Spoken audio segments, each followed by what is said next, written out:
Hello, this is Muho from Osaka. This camera gives me only 12 minutes to record. So I got 5 plus 3 or 4 new questions from a viewer in Egypt.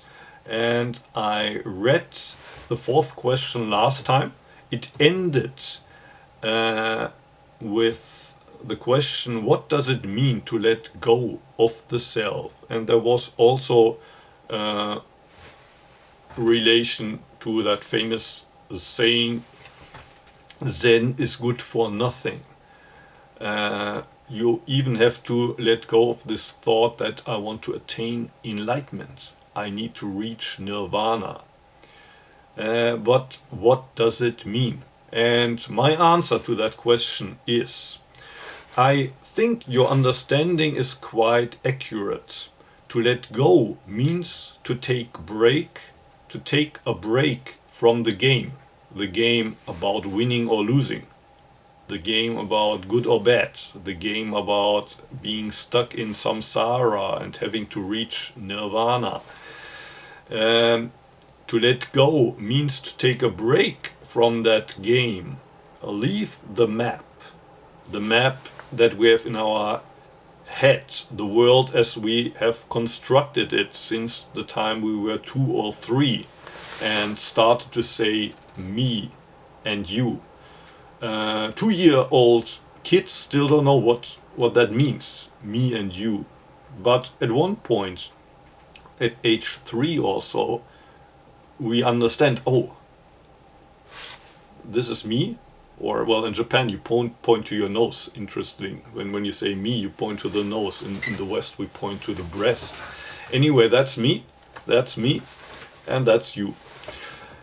And a little later we understand today is only one day out of many days. There are 365 days in the year. Tomorrow is another day. And sometimes you have to study today, make your homework today, so that the teacher won't yell at you in school tomorrow. And that's the map we construct. At that point we start to construct the map. And in school we're number, 15 out of 30. And we try to get higher up in the rank. When we enter adolescency, we try to be popular with the girls, but there's always somebody who's more popular. And we try to win against our rivals.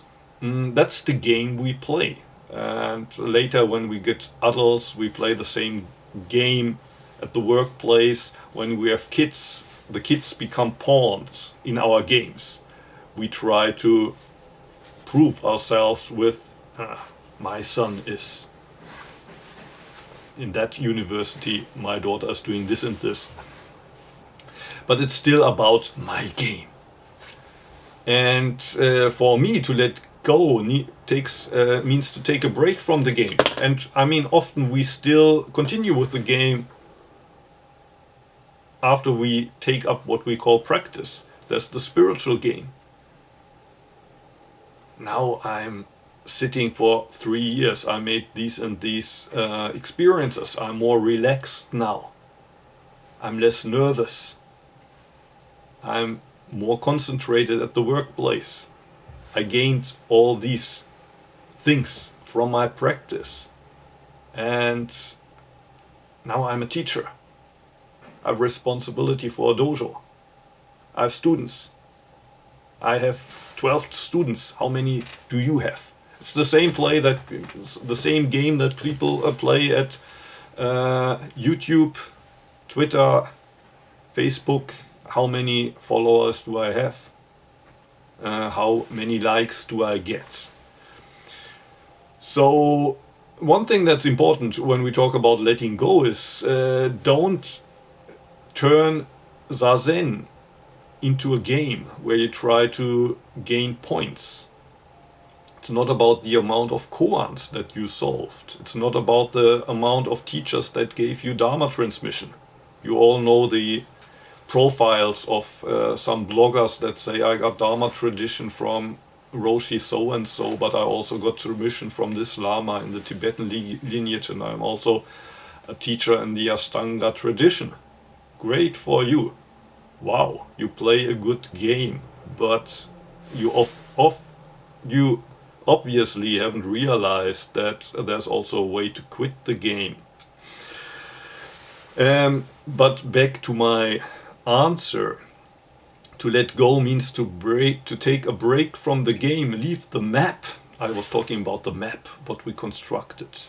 Leave the map and return to the place you are here and now. And that's not a place on the map. Often we look on the map, where am I? Here and now. Where's the here and now? On the map. The here and now is not found on the map. The here and now is, well, exactly where you are here and now. And that's what we try to return to when we do Zazen. Just sit. We don't do it to get enlightened tomorrow or in 10 years. I also did describe it as dying on the cushion, because you have to let go of any ideas of gaining something or keeping something, even your own life.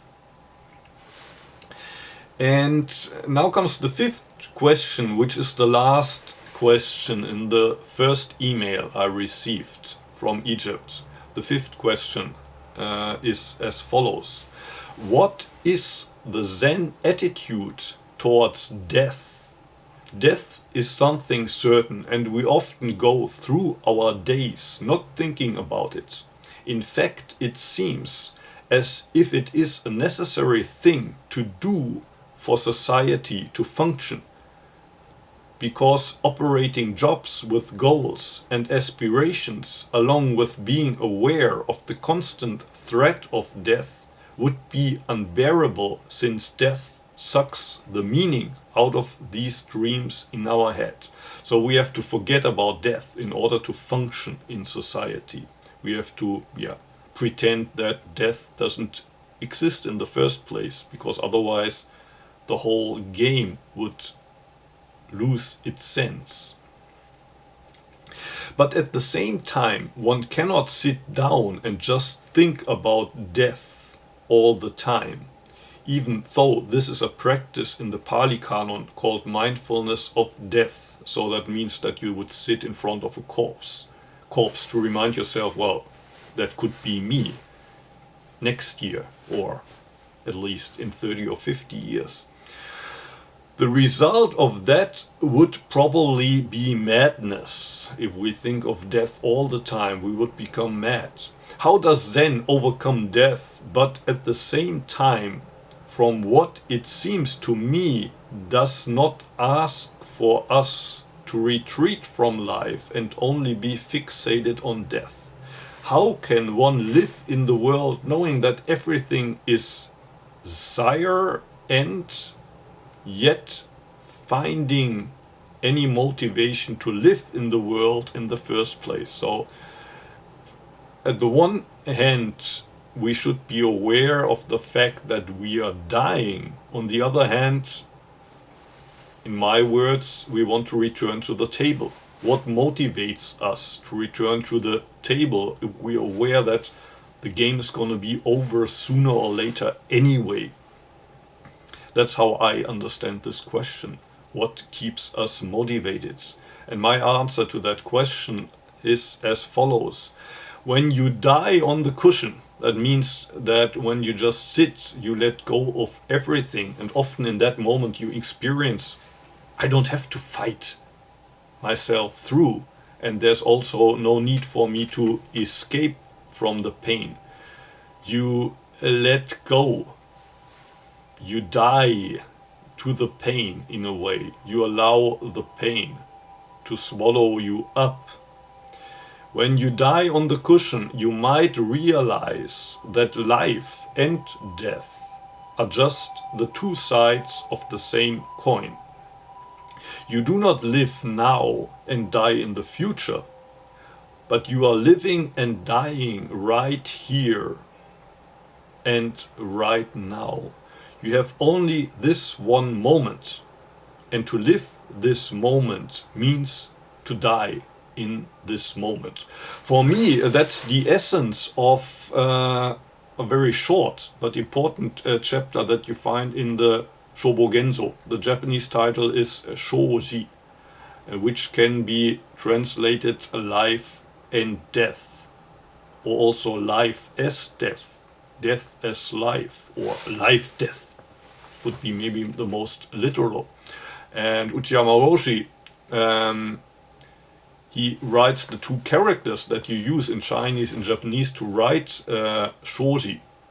Unfortunately, I don't have it here with me right now, but I sent it to, at the end of last year, I sent it as a calligraphy to all of my PayPal supporters. Two characters that Uchiyama Roshi writes as one. Sho, which is life, and shi, which are usually separated. He connects the, how would you say, that lower, the brush stroke, so to speak, of the Sho character with the upper one of Shi. So life and death as one. Life and death as one. I will put a link, if I don't forget it, to the Shoji chapter in English translation that you can find on the Antaiji homepage. So if you're interested and you don't know the chapter, I think it's worth reading. Thank you for watching. See you again next week. Bye.